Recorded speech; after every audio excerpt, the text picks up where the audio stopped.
Bonjour, mesdames et messieurs. Ce message s'adresse aux étudiants et à tous les syndicats. Que le gouvernement Charest, avec ses milices, veulent briser les syndicats à tout prix. Alors, ce message vous vient du canton d'Angelier, l'île de Latique, Haute-Mauricie, Québec, Canada. Mon nom, c'est Léo Doston. Alors, ce message s'adresse aux étudiants de toutes les facultés. Ici, c'est un cours de démocratie gratuit. Pour les riches et les moins nantis, et surtout à Lynn Beauchamp et à Lise Thériault. Et à Diane Lemieux, là, et la CCQ. Bon. Et aux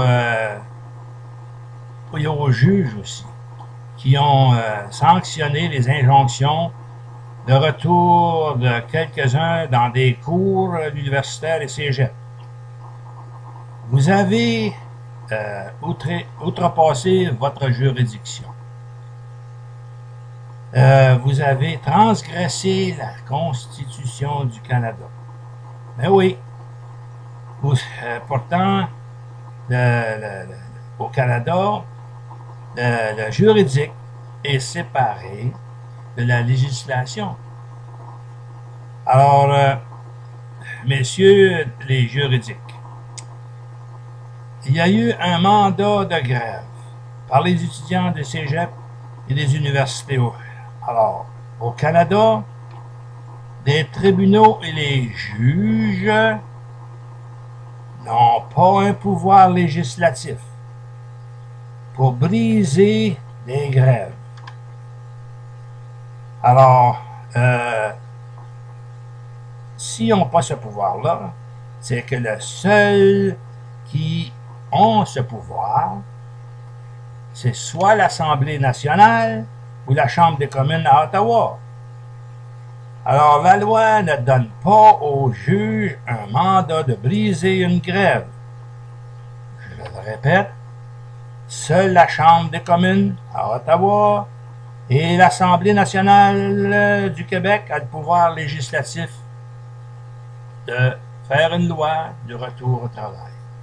Ou encore d'émettre un avis du gouvernement comme une sorte de droit sur lequel il se fonde là, pour émettre un communiqué de retour au travail. Bon, alors, il y a beaucoup d'explications que je pourrais donner là-dessus, mais étant donné que ça fait une très grande secousse que j'ai pas étudié en droit parce que j'avais étudié des années en droit sans y parvenir à aller chercher un baccalauréat en droit. Mais cela dit, on va continuer. Vous, mes seigneurs, comment il se fait que vous n'avez pas pris une injonction pour invalider le Publiciste de 1980 et de 1995 sur le destin du Québec? Ben oui, comment ça se fait? Parce que, on va revenir aux journaux maintenant, là. Vous, les journaux, la presse, le journal de la presse, le journal de Montréal, puis la Gazette de Montréal. OK, là? Alors, vous vous rappelez la fameuse, les fameux camions de Brinks? Vous vous rappelez de ça? Hein? La fabulation du Parti libéral de Pierre Trudeau.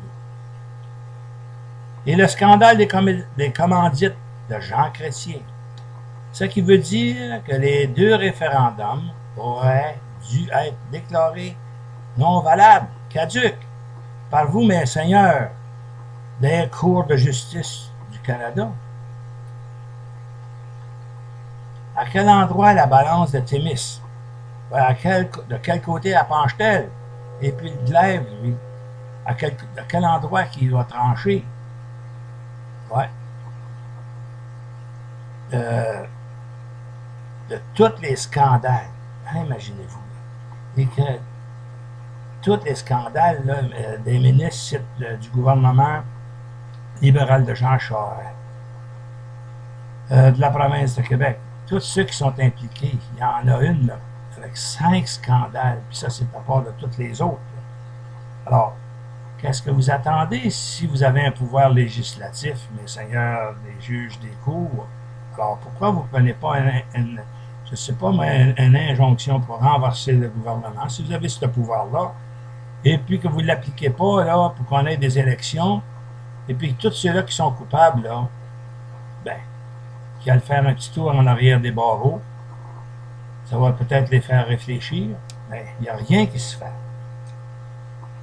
Et dire que notre pays envoie dans des pays autres pour leur enseigner la démocratie. Wow! Wow! Ah boy! Là, voyez-vous, là, j'ai fait un point. Ça porte à réflexion. Et je m'en vais vous le lire. Et ça va comme ceci.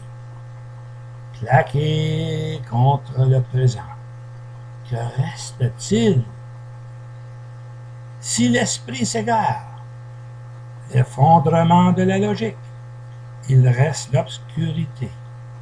La frontière entre la vision et les ténèbres. La fabulation.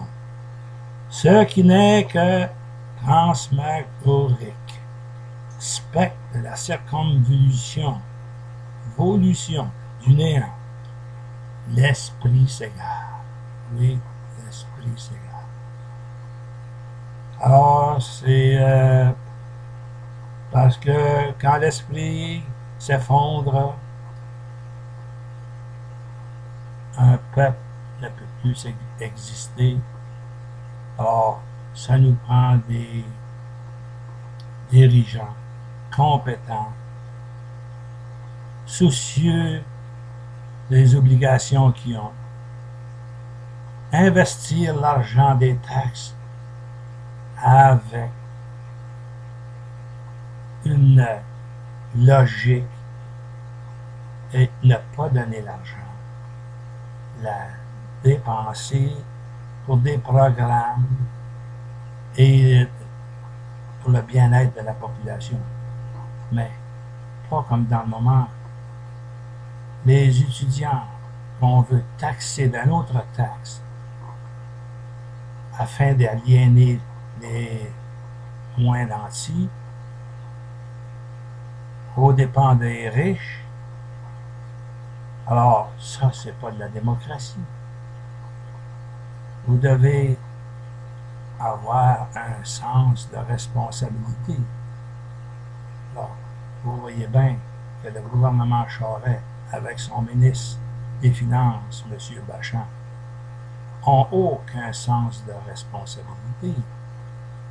Ils ont endetté la province de Québec de plus de 100 milliards depuis qu'ils ont pris le pouvoir, soit de 70 ou 60 milliards à 180 à 190 milliards. Ils vont me faire accraire sur ce 190 milliards-là qui n'aura pas pu sauver 25 milliards. Imaginez-vous seulement, comme je vous ai déjà dit sur une vidéo précédente, l'argent qu'on aurait pu sauver là-dessus, là, des intérêts. Seulement que cette somme d'argent-là aurait pu combler plusieurs programmes d'aide. Et puis, le litige des augmentations des étudiants dans les universités au collège, c'est une chose qui ne sera jamais venue, jamais. Alors, Madame Marois, je vous le dis encore une fois, vous devrez prendre position là-dessus, puis vous devez faire une motion à l'Assemblée nationale pour que le système d'éducation du moment demeure tel que. Je vous ai dit déjà, s'il faut aux prochaines élections qu'on ait un plébiscite ou un référendum en même temps que le vote qui va avoir lieu pour la la prochaine élection, là, pour renouveler le nouveau gouvernement, que j'espère qu'il sera vous, que ce que je vous demande de faire, le mandat que je vous demande de faire, et que la population du Québec, et les étudiants, et tous les travailleurs, comme que ce soit dans la profession, il n'y a aucune différence. Alors, le peuple du Québec vous demande de prendre action. Et c'est sur ça, et je vous souhaite la meilleure chance au monde de devenir la première femme premier ministre ou ministre du Canada. Enfin, pas du Canada, mais du Québec. Alors, à la prochaine.